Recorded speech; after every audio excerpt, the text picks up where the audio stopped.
ఒక పేషెంట్ వచ్చారు నా దగ్గరికి. వాళ్ళు ముందు ట్రావెల్ చేసేటప్పుడు అంటే ఫ్లైట్‌లో నేపాల్‌కి వెళ్లారంట. సో, నేపాల్‌కి వెళ్ళేటప్పుడు ఆ ట్రావెల్ చేసేటప్పుడు ఫ్లైట్ ఎక్కిన తర్వాత ఒక హాఫ్ అన్ అవర్, 1 అవర్‌కి సివియర్‌గా హెడ్‌ఏక్ వచ్చింది మేడం. తల పగిలిపోతుందేమో అన్నంత సివియర్‌గా వచ్చింది. సో, మళ్ళీ మేము నెక్స్ట్ ప్లాన్ చేసుకుంటున్నాం టూరు. మాకేదన్నా సలహా ఇవ్వండి అంటూ వచ్చారు. దీన్ని మనం ఏరోప్లేన్ హెడ్‌ఏక్ అంటామండి.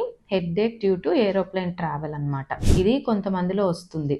ఇది ఎప్పుడు వస్తుంది అంటే ఫ్లైట్ టేక్ ఆఫ్ అయిన తర్వాత కానివ్వండి, ల్యాండ్ అవుతూ ఉన్న టైంలో కానివ్వండి, సివియర్‌గా వస్తుంది. ఫ్రాంటో టెంపోరల్ అంటే ముందు భాగము సైడ్స్‌లో వస్తుంది, లేదంటే కంటి చుట్టూ వస్తుంది. సివియర్‌గా సుత్తితో కొడుతున్నట్లుగా వస్తుంది. ఇది ఫ్లైట్ దిగిన తర్వాత ఒక half an hour to 1 hour లోపు తగ్గిపోతుంది. దీన్ని మనం రాకుండా ఎలా చూసుకోవాలి అంటే ప్రాపర్‌గా మనం హైడ్రేషన్ మెయింటైన్ చేయటం కానివ్వండి, సింపుల్ చిన్న చిన్న ఎక్సర్సైజెస్ చేయటం ఫ్లైట్ ట్రావెల్‌కి ముందు, కాఫీ, టీ లాంటి స్టిమ్యులెంట్స్ ని అవాయిడ్ చేయటము, ఆల్కహాల్ అవాయిడ్ చేయటం ఫ్లైట్‌కి ముందు కానివ్వండి, ఫ్లైట్‌లో కానివ్వండి. అంతేకాకుండా చిన్న చిన్న అనాల్జెసిక్స్ కూడా అవసరమైతే ఫ్లైట్‌కి ట్రావెల్‌కి ముందుగా వేసుకొని కూడా వెళ్ళొచ్చు. ఇంకా ఫ్లైట్‌లో వెళ్ళే టైంలో ఆవలించటం, యానింగ్ అంటాం, లేదా వాల్సల్వా మెనోవర్ చేసుకుంటూ ఉండటం, లేదా చూయింగ్ గమ్ నమలటము, ఇలాంటివి చేసుకుంటూ ఉండాలి.